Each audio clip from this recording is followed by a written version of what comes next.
I've discussed Courage the Cowardly Dog on the channel before, and as terrifying as some of those episodes can be, they pale in comparison to the grim adventures of Billy and Mandy, the show that traumatized a generation. The show follows Billy, an extremely dim-witted, happy-go-lucky boy, and his best friend Mandy, a cynical, remorseless girl who managed to outsmart the Grim Reaper during a limbo game in an attempt to save Billy's pet hamster. The children winning the game resulted in Grim being forced to be Billy and Mandy's best friend forever. Now, I'm sure you can imagine, being best friends with the Grim Reaper has some serious perks, but it also comes with some serious downsides as well. And we get to see the results of these throughout the series, and things get pretty dark along the way. A great example of this is the episode Brown Evil, which opens up with Billy playing his new game, Pat the Baker. Let's smell what Pat is cooking. But Mandy interrupts Billy and breaks the game in half so that she can play her new game, Has Delgado, President Evil. Billy explains that this zombie game is for girls, so Mandy sends Billy to the kitchen to make some brownies like Pat the Baker. No, not those brownies. And honestly, I don't really know what she was thinking trusting Billy to cook, but of course it's not just as simple as a messy kitchen, because Billy is out of salt and decides to rummage through the Grim Reaper's trunk to find some. There's a voodoo doll of himself inside that actually works, by the way, but more importantly, Billy found EVILPOWDER. Salt! Well, this couldn't possibly go wrong, right? Now, I will say, outside of the stinky aroma, the brownies Billy made actually look pretty tasty, and Grim seems to think so too. Mandy, on the other hand, thinks they stink and wants them in the trash. But Grim just can't stand to throw out these brownies, so he literally takes his head off, opens his skull, and sticks them inside for later. The brownie aroma makes its way all across Ennsville and to the cemetery, and manages to bring the dead back to life, starting a zombie apocalypse. Billy and Mandy answer the door to find out there's zombies outside the house. One of the zombies is missing its lower half, and its intestines are hanging out. Another one has its eyeball hanging out of the socket by a strand. I mean, they did not hold back on the zombies for this being a kid's show. Mandy suggests they send Billy outside to deal with the zombies since he has no brains. He grabs a stick, but panics when he bumps into his first zombie. He gets surrounded and... To be continued. Ooh, I hope I live. Now, normally I wouldn't bother showing the to be continued transition, but I just love Billy breaking the fourth wall here. It just fits the show perfectly. Now, in the second part of this episode, we see that all the dead things around are now coming to life. I mean, animals, food, people, you name it. It's happening globally, and all the zombies are coming to Ennsville by land, sea, and air. We cut back to Billy and... It's Pat the Baker! And he starts taking out the zombies like they're nothing, using his gun, ninja star, and grenade launcher hand. And they are being ripped to absolute shreds. I mean, this guy has endless hand attachments, but the best one is his chainsaw hand. So now with Billy the Baker and Has Delgado's team up, nothing can stop them, not even a zombie dog. Okay, I may have spoke a little too soon. That chicken's got a grenade. No, seriously, I'm not talking about the chicken with the zombie egg. Obviously, it wouldn't be a parody of Resident Evil without a gigantic boss zombie to fight. But things don't quite add up. They sent Billy out there and he's the man. Yes, indeed. He is the man. The man with no brain. So of course, the zombies are looking for something else other than brains, and Has Delgado picks up the scent. They find out the brown evil is in Grim's head, but he's not about to give up these brownies that easy. Him and Has go at it, and they even have a lightsaber battle, but Grim manages to prevail and cuts Has's hand off. While Grim gloats, Has just uses his normal hand to just punch Grim's head clean off. The giant zombie grabs Grimm's head, tongues his eye hole, an orifice is an orifice, I guess, which then causes the giant to fall apart and just rain body parts. Only in America. We then cut to Hoss and Billy bonding while playing Pat the Baker before... What? You think we're just gonna end a Billy and Mandy episode with a nice ending?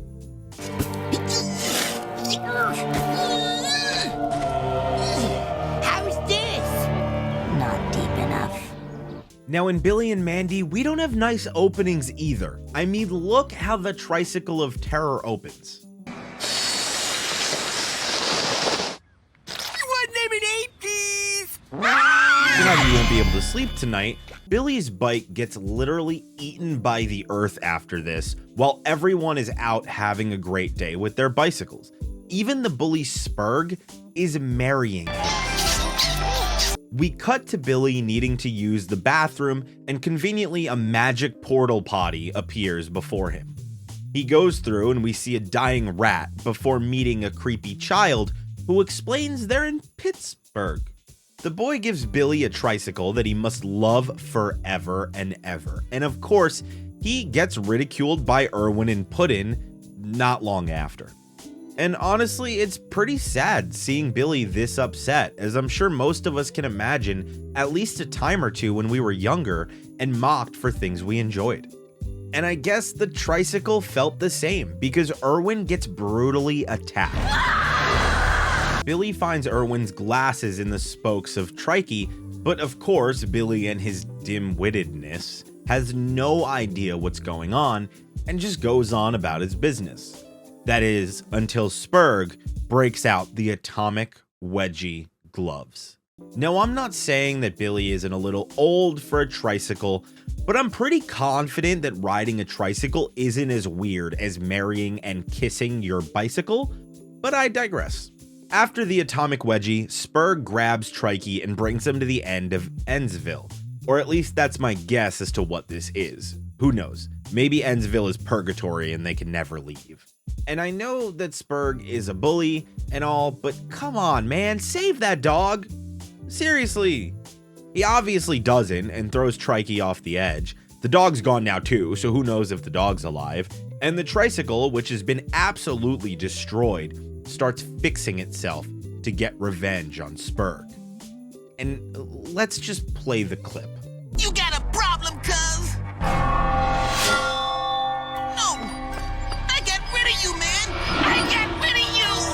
Now Mandy, who's just passing by, witnesses the whole thing and gets Grim, who tells her and Billy that the tricycle is haunted. Grim and Mandy plan to kill Trikey, and Billy just pleads with them to spare his precious tricycle, until Erwin shows up to show Billy his wounds. And even though Erwin has tire marks on 85% of his body, Billy doesn't believe him. Then Puddin shows up in a full body cast, and Billy deflects some more. That is, until he sees Spurg, who's been turned into a crab. Now here we learn that this is a super mega wedgie, which apparently is only possible by a pair of handlebars. Trikey then turns and attacks Grim, and look at the damage this tricycle caused to the Grim Reaper in such a short amount of time. Billy, of course, denounces the tricycle at this point, and Mandy crushes it using the garage door as it tries to attack Billy for not loving it forever anymore. And crushes it some more, and well, you get the idea. Then we see that the ghost child was possessing the trike all along. Bet you didn't see that coming.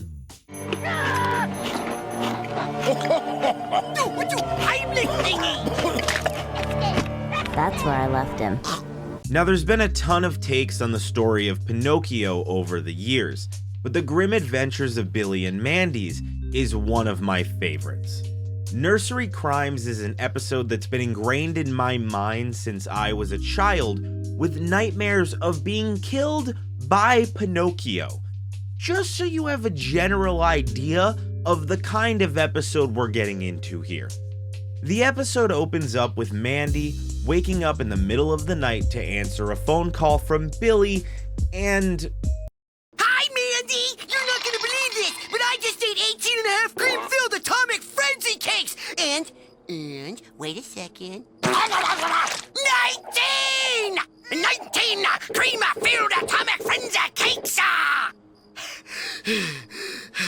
And now you can't sleep again, and you won't stop bugging me until I read you a bedtime story. So clearly we're awake, I'm sure you are too, and Billy and Grim are now at the door, because it's time for a bedtime story.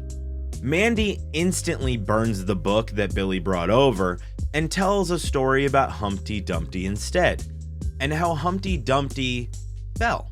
He had a great fall, a very, very great fall, a very, very great fall, which resulted in him hitting the ground, exploding into what looks like thousands of eggs, and then the villagers eat his insides forever. And that's the end of the story. So now it's Billy's turn to tell a story, and well, it's not that great, so we're just gonna move past it and move on to Grimm's. Because Grimm takes over and uses a magical fairy tale book that sucks Billy and Mandy inside. Grimm warns the children not to wander off and to follow the story of Hansel and Gretel, or else. So obviously Billy disregards this and instantly wanders off. We even get to see Erwin, who's getting eaten by a wolf as we're searching for Billy, who we end up finding sitting on a stump with Pinocchio, Pinocchio. Yeah, that's his name. Billy interrupts Grimm and tells the entire story of Hansel and Gretel. Pinocchio laughs creepily, and him and Billy run off. So now it's up to Mandy to find Billy. Billy's hanging out with Pinocchio and starts to get some vibes from him based on the way he's talking about wanting to be a real boy. And well, this kind of happens. Yeah, and the only way I can become a real boy is to devour the flesh of a real boy. Yeah, this got pretty freaking dark. So Billy, of course, tries to get away. He even tries to jump out of a window, which I guess makes sense because, let's be real, that would be a better death than being skinned alive. But what do I know? I'm still alive.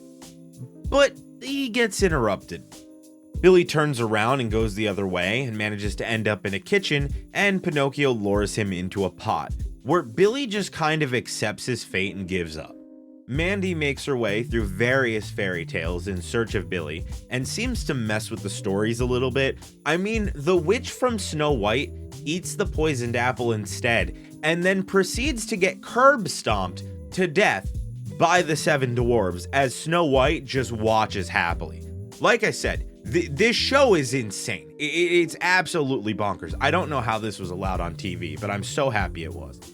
Mandy finally finds Billy and grabs Pinocchio and drags him off to the side, uses some kind of saw to cut him into a chair, and then she goes and drops him off to the witch from Hansel and Gretel, who just kills Pinocchio with her thickness.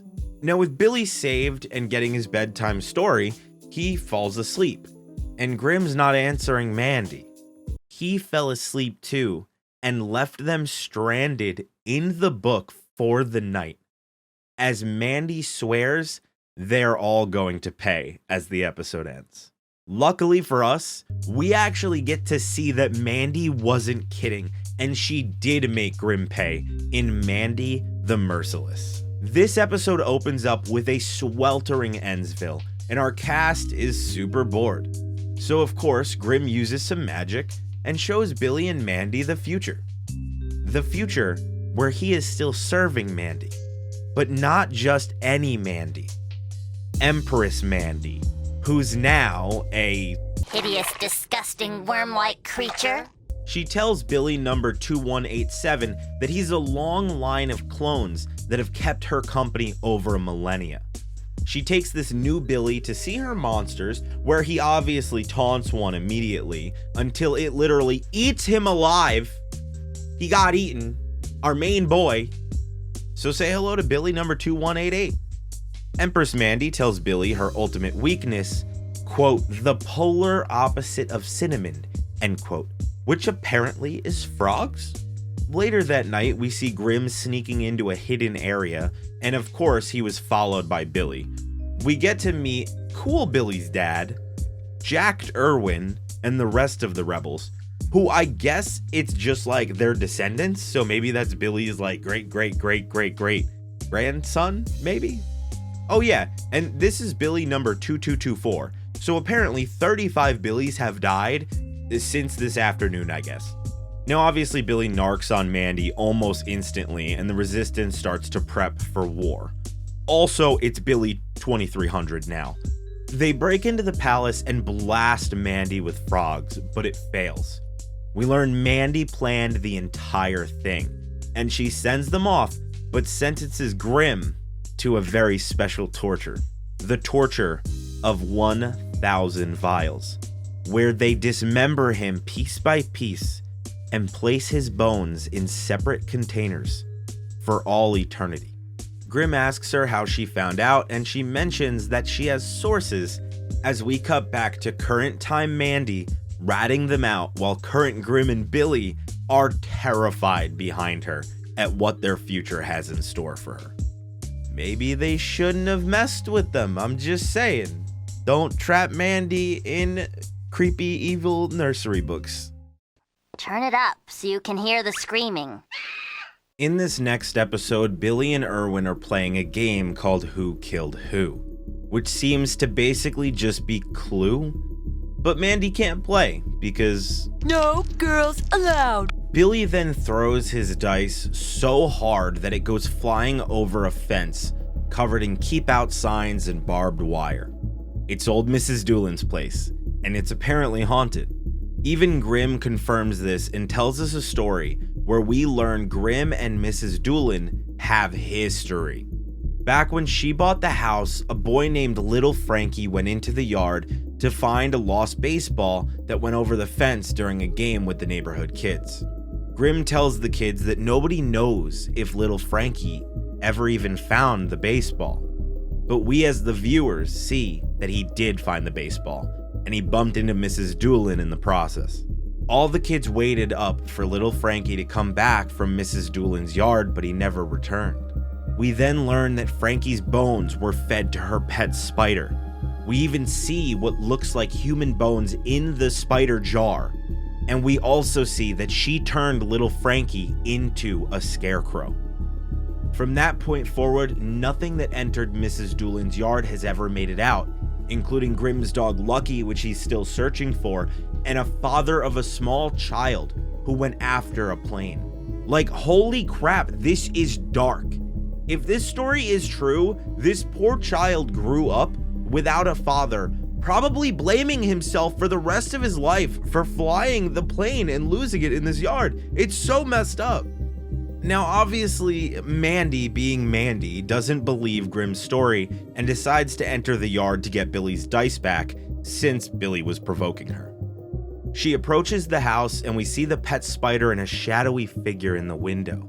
Mandy enters the house and we hear creepy music and distant laughter as what we can only assume is Frankie's baseball rolls down the stairs.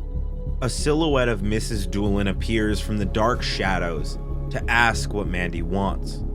She tells her she can't have the dice, and they start to argue. We cut to Billy and Irwin on the street. It's now dark out. They make a joke about Mandy being killed and walk off. Now, I understand being a kid and not believing in stories, but this just has always seemed so messed up to me. I know Mandy is pretty mean to the both of them, so maybe that's where some of this lack of care comes in from them, but it's just so messed up. So when we cut back to Mandy, she's fencing with Mrs. Doolin, and they seem to be bonding.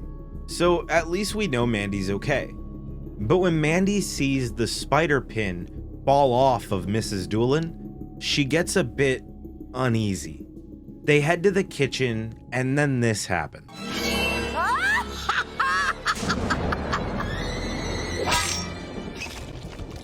Now it seems innocent enough, but Mandy then sees the airplane from the story of the dad who went missing earlier in the episode. Mandy tells Miss Doolin that she can keep the dice since it belongs to Billy and Erwin, who wouldn't let a girl play, and oh my god, this sets Mrs. Doolin off. We then cut back to Billy, who's having a nightmare of Mandy getting murdered.